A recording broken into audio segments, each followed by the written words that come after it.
waste handling system. And as a biomimetic enterprise, we emulate what works in nature and we apply it to a human-centered problem. So in our case, we're looking at how bees function in nature and manage resources. And really one of the guiding principles that we use at Zero Landfill and at Bee Dance is to follow one of nature's prime principles, which is there's a lot of waste in nature, but nothing is wasted. That sounds very engaging, if not exciting to many people. When we talk on the level philosophically, like you were, is there a spiritual component of that too? Absolutely. It's a matter of being a good steward of our resources. And if you're not a good steward of your resources, you end up in situations like we are now with the inability to handle waste or wasted resources. You know, the work of Bee Dance and Zero Landfill is really focused on solid waste. That has been our proving ground. However, we're also looking at other forms of waste that are present that we want to tackle as well using our principles and our philosophy. And it could be things like wasted human potential. It could be things such as wasted energy, organizational development issues, transportation and logistics. There are so many forms of waste that mankind has created through processes and design that could be approached a little bit differently, and that waste could be actually harvested and used for new purposes. And I think that's really a good way to look at the stewardship of our resources, is if everything has an application through its design, there really is no reason for it to be wasted.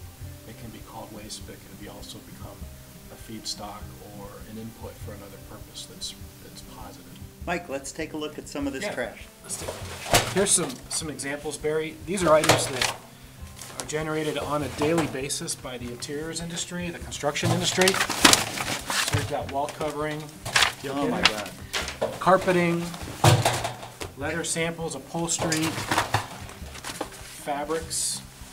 It's really an endless stream, and if you go into any construction company that does design, an architectural firm, this is an endless supply that traditionally has been disposed of at the end of its life. And these are, so here's some leather examples. These are very small swatches of leather that are used to select seating and coverings. They come on a chain set, they're very easy to manage, but they usually get discontinued very quickly due to supply. But look how nice these are. These are perfect for art teachers. Art teachers love these to use for student collages or just to introduce new materials, Very soft. new colors and textures to their students to enrich their education experience. And this is the kind of stuff that we handle on a daily basis at Zero Landfill, and we'll be handling through Bee Dance that's really forgotten. It's misclassified waste, but it's got such a value to the community, and our goal is to just connect it in a different way. All right, sounds real good. Thank you for showing me this. You're welcome. It's another Pro Con. I'm Todd V. I'm Brett.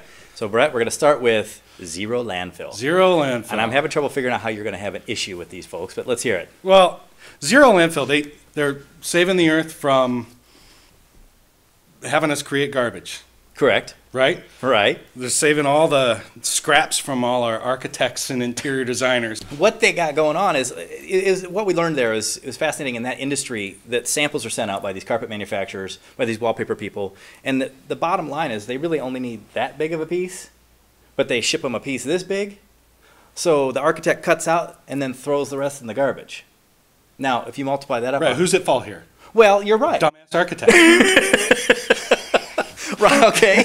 Well, agreed. So these guys are actually trying to fix the problem. Right. But the problem's at the end. I mean, there's all these other people doing things wrong in the beginning, in the Okay. first place. And I think it's great.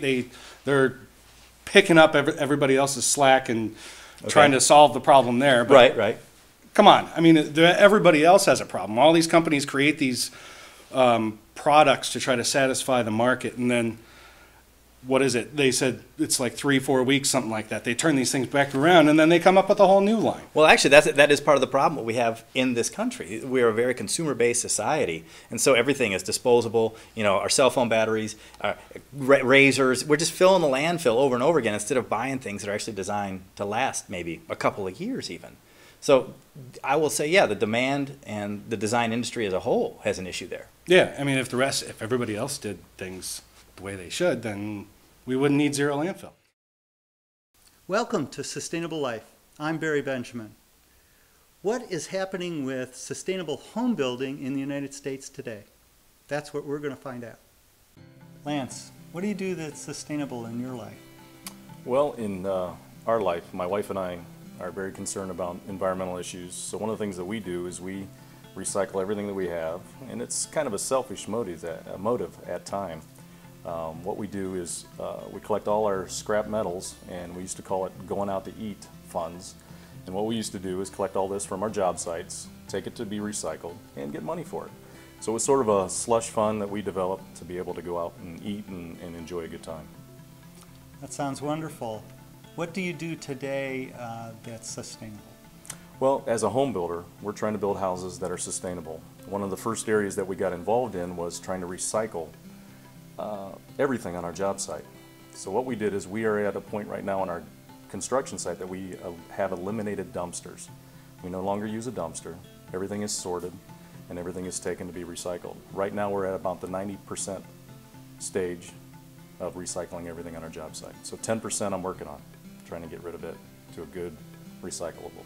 Tell me a little bit about this house that we're standing in right now. This house here was a very unique situation. We worked with the city of Akron. They donated the lot. They have a corporation called the UNDC, or Urban Neighborhood Development Corporation. And what we really tried to do is we tried to build their first green, sustainable home in the city of Akron. So we labeled it Mythbusters, because you hear the old adage that building green costs more. So what we really tried to do here is we try to build an affordable home in the city and make it green. Tell me a little bit more about what you're doing at the Eco Village with a passive house. We are looking at the city of Akron, and they have created what is called eco districts.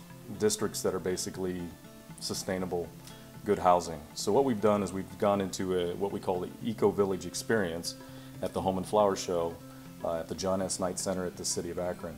What we're really trying to do there is we're trying to showcase typical construction, and then construction that I basically learned at the Passive Institute, which are homes that are operating probably around $18 or $18 a month, heating and cooling. So we're going to try to give an experience there: urban gardens, urban chickens, green roofs, solar power, solar thermal, solar photovoltaic. Just a lot of neat aspects that we think we can throw into what is a concept, Eco Village, and hopefully turn it into a reality with the city of Akron or other communities that want it. We're going to walk around the house, but tell me a little bit about the specifics about this house that make it sustainable. Well, number one, we wanted to try to eliminate as much cost that we could. So what we did is we did what was called value engineering as far as the lumber. So what we did is we basically took a home that normally is built with 2x4 studs. We did it 2x6, 2 foot on center. Standard construction is 16 on center. A lot of people will say, well, why are you doing 2 foot on center? Well, wood's not a good insulator. So the less wood that I have in a wall, I'm able to create more insulation. Because our goal here is to get our HERS rating, or what is called House Energy Rating System. We wanted to get it down.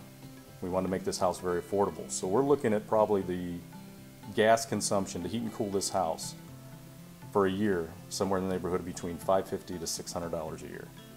And that was one of our main goals on this home. We're going to walk around the house later. Give me some specific examples of how this house is sustainable. Well, number one is we sat down to try to eliminate as much wood construction material that we have to purchase in the house. And one of the ways that we were able to do that is typical construction on an exterior wall, outside wall, is we basically have 16 inches apart. Mm-hmm. And what we tried to do in this house is we took it to 2 foot. And normal construction is a 2x4, which is only 3.5 inches deep. Mm-hmm. And we took it to 6 inches so that we could create more insulation into the home. That way to create a more energy efficient home.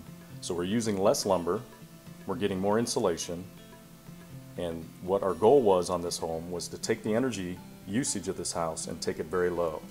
Where a typical homeowner, maybe in the city of Akron, would pay $400 a month for a gas bill, we're hoping to be somewhere around $600 a year for the heating and cooling of this home.